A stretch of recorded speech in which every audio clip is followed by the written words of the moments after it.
Live from Fargo and serving you on TV, online, and on the go. This is Valley News Live at 9 on Fargo CW. It's so easy for other drivers to be cavalier about a bus and not realize how vital that is to the safety of our children in our neighborhoods, that they obey those traffic laws. Parents everywhere want their kids to be safe getting to and from school. Now, as we reported last night, the fines for violating traffic laws around buses in Minnesota will increase from $300 to $500 starting this school year. The Valley News Team's Cornelius Hawker introduces us to a mom who says the desire to keep her kids safe, not the hefty fine, should make you want to follow the law. We need to problem solve, not fighting. Yeah, mom will help you. Like most moms, Chief Problem Solver is one of Angela Elmendorf's many titles. But as she gets ready to send her kids off to school, she knows she won't be able to solve all their problems. As a mother of a deaf child, I really am concerned about her well-being, and you know, I work with her to always stop and look first, left and right. But if other people aren't obeying the traffic laws, then that puts her in jeopardy. Drivers who choose to speed around buses now face the chance of getting caught on camera. Depending on where you live, cameras may be on the outside of the buses in your neighborhood. But Elmendorf believes understanding the human side to the issue of violating bus laws is much more important than trying to avoid a hefty fine. If people think, oh, I'm just running a stop sign, or I'm just going to make a quick maneuver, and they would assume, oh, everyone's hearing, you don't think you're going to run into a deaf child. But there are situations like that, and it can end in death or severe injury. Hello, how are you? Would you like your hat?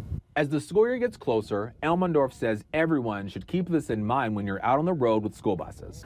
I think it's vital that we, focus on our environment and respecting other people that we're sharing space with, especially the children. In Moorhead, Cornelius Hawker, Valley News Live. This school year, drivers in Minnesota will face a $500 fine for breaking school bus laws, and it could go as high as $3,000 depending on what law that you break. And over in North Dakota, the fine is $100 and points on your driver's license. If you're under the age of 18, you will lose your license. Coming up after weather, we hear about the inherent dangers to law enforcement just from wearing the badge and being out in the community. But now a new threat is emerging. This time are local officers' patrol cars. Plus, another Fargo restaurant is closing its doors. So what's taking its place? But weather-wise, another beautiful night. Robert, what's in store for us? Yeah, definitely a nice night out there, albeit still a bit warm. Taking a live look outside on the CorwinAuto.com Valley Skycam, part of the Storm Team Skycam network, the last sliver of sunshine. And it's a hazy sunset out there with a little bit of smoke in our upper atmosphere, giving us a reddish glow to the last couple of minutes of the sunset. The sunsets here in about 2 minutes here in the Fargo-Moorhead area. 80 degrees. It feels a touch warmer, 81, with dew points creeping up into the low 60s. Wind still a touch of a breeze out of the south and southeast at around 9 miles per hour. Temperatures elsewhere, a mix of 70s and 80s, 73 in Langdon, 79 in Devils Lake, 80 up in Grand Forks, and 79 down in the Fergus Falls area. Winds continue to slowly subside, but still a bit of a breeze in a few locations. They'll become very light tonight, but then pick up out of the south once again tomorrow, 5 to 15 miles per hour with some gusts over 20 miles per hour. Not a whole lot of cloud cover out there, and that's going to be the trend as we head through the overnight hours tonight. Mostly clear skies. Stars are going to be a little bit dimmed with that little bit of smoke in our upper atmosphere. Quiet in our area, but not too far off towards the northwest. Some showers and thunderstorms up in Canada. It looks like they're going to stay up in Canada as we head through tonight. But by tomorrow night, we could see a few showers and thunderstorms, especially later on tomorrow night. Across the national map, some showers and thunderstorms continue over parts of the southern Rockies and off towards the east. Some showers and thunderstorms from the southern Mississippi Valley all the way up into parts of the mid-Atlantic states, including some flooding in western Pennsylvania. For us, mostly clear skies, a quiet night out there. Winds become very light as we head through the overnight hours. And as we head through the day tomorrow, we're going to start off with lots of sunshine. It's going to be another very warm day out there. We're going to warm it up well into the 80s across the region with lots of sunshine. But later on in the day, we'll start to see some unsettled weather developing off towards the north, and that'll start to sag off towards the south. And we'll see that chance for showers and thunderstorms late tomorrow night and possibly into the afternoon hours on Sunday. Here in Fargo, we start off the morning getting on up to the upper 60s by 7 a.m. By lunchtime, though, a quick warm up into the low 80s with those southerly winds increasing. And then later on in the day, getting it on up to 90 degrees with a southerly breeze out there. A few more clouds building by afternoon, and then by tomorrow night, that chance for a few storms. Picture of the day, sunset over the Red River in North Moorhead. Thanks to Juan for sending that in. A spectacular shot that we're going to use as the backdrop to our 7-day forecast. And again, that chance for storms late Saturday night and on into Sunday afternoon. Low 90s as we head through Saturday, Sunday, and throw Monday in there too. More storms, possibly strong on Tuesday. And behind that system, a touch cooler, at least for a few days, on Wednesday and Thursday. But overall, a warm weekend for us. A warm weekend, and hopefully some areas start to see some much needed rain. We're way behind, and we continue to fall further behind. So hopefully we see some rain. Yeah, let's hope so. Yeah. Thanks, Robert. You got it. Nearly 800 complaints of carbon monoxide entering the passenger area Ford Explorers has now prompted a national investigation. And here in the Valley, at least 3 sheriff's deputies have been sickened by these vehicles. The Cass County Sheriff's Office tells us last summer a deputy was out on patrol and started feeling nauseous and was able to get out of the vehicle without any lasting problems. They pulled it out of their fleet of 23 Ford Police Interceptor SUVs, finding out that this had happened twice before. Our investigation found these vehicles to be very popular among law enforcement here in the Valley. Fargo Police has 30 of them. Moorhead has 11.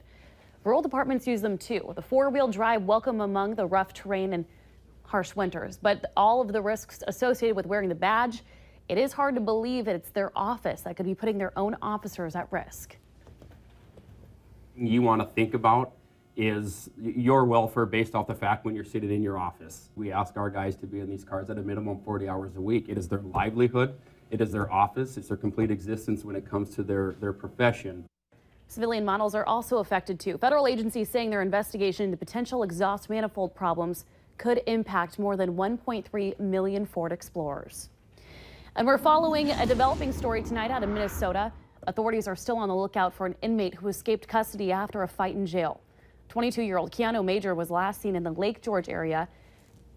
He escaped after a Beltrami County officer while in a Bemidji hospital. Now, authorities believe that Major may have taken off in a stolen vehicle after a report came in of a stolen pickup near the hospital. The pickup is a tan 2004 Chevy Silverado with Minnesota plates with the number 668KKY. But police are not sure if Major was involved in the theft at this time. Police say if you see Major, to not approach him and to call 911 right away. A North Dakota man has pleaded not guilty to a long list of charges, including 4 felonies after authorities say he tried to kill a Rolette County deputy back in February. Michael Marion of Dunseith is pleading not guilty to felony charges of attempted murder, drug possession, and escape, among other charges. Authorities say a deputy was trying to arrest Marion after a chase, and in the struggle, Marion supposedly grabbed the officer's gun, pointed at him, and fired 2 shots. Now, nobody was hit, but police say Marion broke 3 of the deputy's ribs and hit him in the face with brass knuckles. Marion is due back in court in February. And remember to like Valley News Live on Facebook. That way you can follow the latest news, weather, and breaking news updates anytime on your feed. Go ahead and search Valley News Live, like our page, and you'll stay informed throughout the entire day. Another restaurant in Fargo will be closing. The doors will be shut in a couple of months at the Green Mill on 3340 13th Avenue South. Fargo city planners tell us that a name change for that location was filed today for the Crooked Pint Ale House. The same transition is occurring at the former Green Mill, located at 1930 South Columbia Road in Grand Forks. And once renovation is done in Grand Forks, crews will start work in Fargo. Crooked Pine Ale House has 6 other locations in Minnesota, mainly in the Twin Cities area. And work on the new Chick-fil-A in Fargo will be getting underway starting next week. An official with the City Planning Commission says that a demolition permit was issued for the location at 4100 13th Avenue South on Tuesday. The contractor for the project says they plan to start tearing down the old TGI Fridays building by next week. Work on Grand Forks Chick-fil-A is about 80% done, according to the contractor.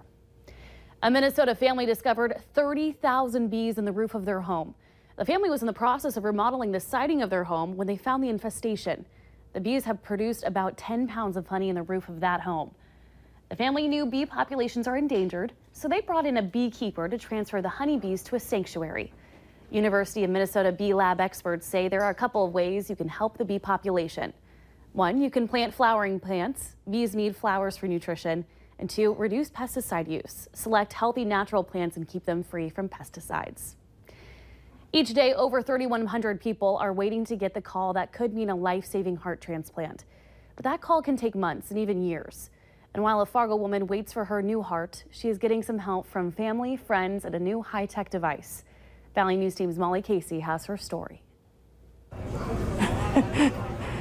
From a distance, Sarah Tolley looks happy and healthy. But if you take a closer look at what she's wearing, what looks to be an accessory is actually something much more vital. It's called an LVAD, and it assists the pumping of the heart.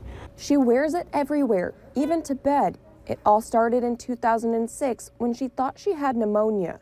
But then they did a chest x-ray, and my heart was ribcage to ribcage. Tolley was diagnosed with dilated cardiomyopathy, or heart failure, and earlier this year, she found herself in the hospital. I was sedated for like 20 days. That was, really nerve-wracking. Tolley's husband, Aaron, stayed close by her side, but it wasn't easy. It's tough to, see her struggle like that, and absolutely nothing I can do about it personally. That stay resulted in the LVAD machine. Tolley was also put on the heart transplant list, but the wait is up to 4 years, and it can only be done at the Mayo Clinic in Rochester. I have 4 hours to get there, so I have to take one of the the helicopters. The couple says they've gotten by with the support of family and friends, and with some high-tech help of the LVAD machine. So I run on batteries. From Fargo, Molly Casey, Valley News Live. Tolley says she may be able to receive a heart transplant quicker because of her small size. You can find more of her story on our website at valleynewslive.com. Bugs and things will be filling Fargo this weekend. The 12th annual Volkswagens in the Valley event is tomorrow. Dozens of Volkswagen models will be on display at the Fargo Moorhead Convention and Visitors Bureau from 8 a.m. to 5 p.m. This year, the featured car is the Thing, which was the only imported to the United States for just 2 years.